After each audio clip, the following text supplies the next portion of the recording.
1 KG টমেটোর দাম কত জানেন? বলুন তো, লবণ কত করে কিলো? নুন দিয়ে পান্তা ভাত খেয়েছেন?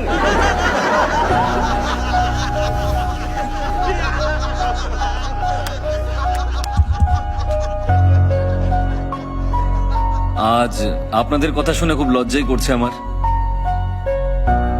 সত্যি কথা বলতে 1 কিলো টমেটোর দাম আমি জানি না। টমেটোর দাম জানে না, নেতা হতে এসেছেন? এই স্যার কি টমেটোটা চিনিয়ে দে না।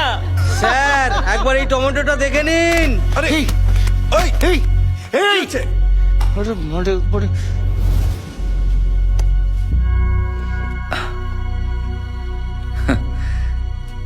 কিন্তু আমি আপনাদেরকে এই টমেটো নিয়ে একটা ক্রাইম স্টোরি শোনাতে পারি। বিশ্বের মাত্র 7টা দেশে টমেটো চাষ হলেও সব দেশেই টমেটো সস খাওয়া হয়। আমাদের দেশে চাষ করা টমেটোর ডিমান্ড সারা বিশ্ব জুড়ে রয়েছে। কিন্তু আরো একটা রহস্য আছে, যারা এখানে টমেটো চাষ করেন তারা খুব তাড়াতাড়ি মারা যান। কেন মারা যান? কারণ এখানে টমেটো যে পরিমাণে চাষ হয় আর তার যা দাম পাওয়া যায়, তার মধ্যে আকাশ পাতাল তফাৎ অন্যান্য দেশের তুলনায়। ধরুন এখানে এই টমেটো বিক্রি করে আর এই টমেটো বিক্রি করে একই দামে। প্রচুর চাহিদা থাকলেও আমি টমেটো কিনছি শুধু ওর কাছ থেকে, আর বাকি লোকজনদেরকে আমি বলছি যে ওর কাছ থেকে টমেটো কিনবেন না। আর টমেটো কতদিন ভালো থাকে? মাত্র 2 দিন। আমি কিন্তু জানি না কার টমেটো আগে নষ্ট হবে, কিন্তু দুজন বিক্রেতাই সবসময় ভয়ে থাকবে।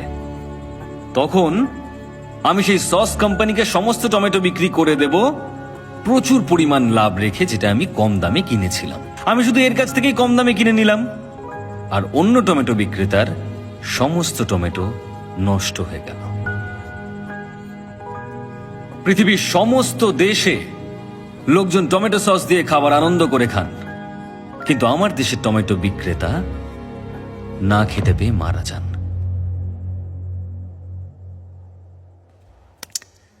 তাই পরের বার যদি আমাকে আপনারা টমেটো ছুঁড়তে চান, তাহলে দয়া করে ওই টমেটো বিক্রেতাদের কথা মনে রাখবেন। কি হলো? আপনারা সবাই চুপ কেন? কারোর কিছু বলার থাকলে বলতে পারেন। স্যার, আমার একটা প্রশ্ন আছে। হ্যাঁ বলুন না। আমরা কেউ এখানে ভোট দেওয়ার সময় যাই না, জানি যে ওটা জালি ভোট হয়ে যাবে, কিন্তু আপনি একটা ভোটের জন্য এত কিছু কেন করছেন? আপনি তো 49P সম্পর্কে সবকিছুই জানেন। ভোটের রেজাল্ট বন্ধ করে দিলেন, কোম্পানি থেকে পদত্যাগও করলেন। এসব কি স্যার? আপনারা আসল কারণটা জানতে চান? রামেশ্বরমে আমার বাড়ি। দারিদ্র্যের মধ্যে একটা ছোট্ট সাধারণ পরিবারে আমি বড় হয়েছিলাম, যার আশেপাশে প্রচুর জেলে পরিবার বসবাস করত। মাছ ধরে জেলেরা সবসময় বেঁচে ফিরত না, আর মৃত জেলেদের পরিবার তিলে তিলে অনাহারে মারা যেত। অভাব এতটাই বেশি ছিল। তারপর একটা ইলেকশন আসে। ইলেকশনের সময় সমস্ত ক্যান্ডিডেটরা আমাদের কাছে আসেন। ভোটের দিন অনেকেই সমুদ্রে চলে যান, আমিও তাদের সঙ্গে গিয়েছিলাম। আমরা যখন সমুদ্রে, সেই সময় নির্বাচন হয়। আমাদের নির্বাচিত ব্যক্তিরা কিন্তু 5 বছর শক্তিশালী হলেও আমরা প্রত্যেকটা মানুষ একদিন ভীষণ শক্তিশালী। যারা যারা ভুল বুঝে সেই সময় সমুদ্রে গিয়েছিল, তারা সবাই ফিরে আসার চেষ্টা করে। আর সেদিন নির্বাচনকে কেন্দ্র করে আমাদের এলাকায় একটা দাঙ্গা তৈরি হয়। আর সেই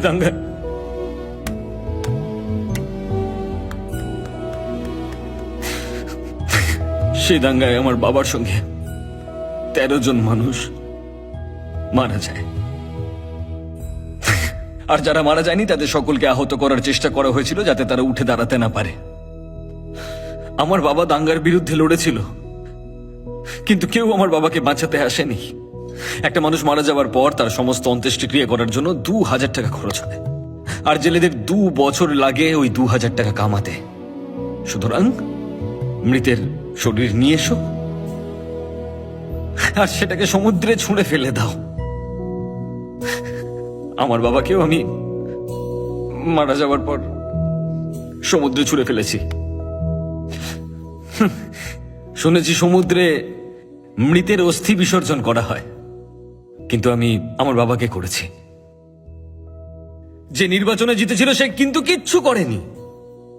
জেলেদেরকে বাঁচানোর জন্য আমার মা সংগঠন তৈরি করেন, জেলের বাচ্চাদেরকে পড়ানোর জন্য স্কুল তৈরি করেন, সবকিছু তৈরি করেন। অনেক বাচ্চাদেরকে শিক্ষিত করেছেন আমার মা, অনেককে।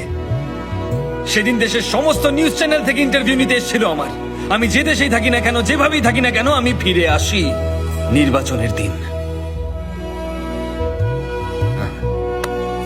কে যেন জিজ্ঞেস করলো আমাকে, হ্যাঁ আমি নুন দিয়ে পান্তা খেয়েছি কিনা? আরে আমি জেলের ছেলে, আমার নিঃশ্বাসে প্রশ্বাসে নুন রয়েছে। সরি।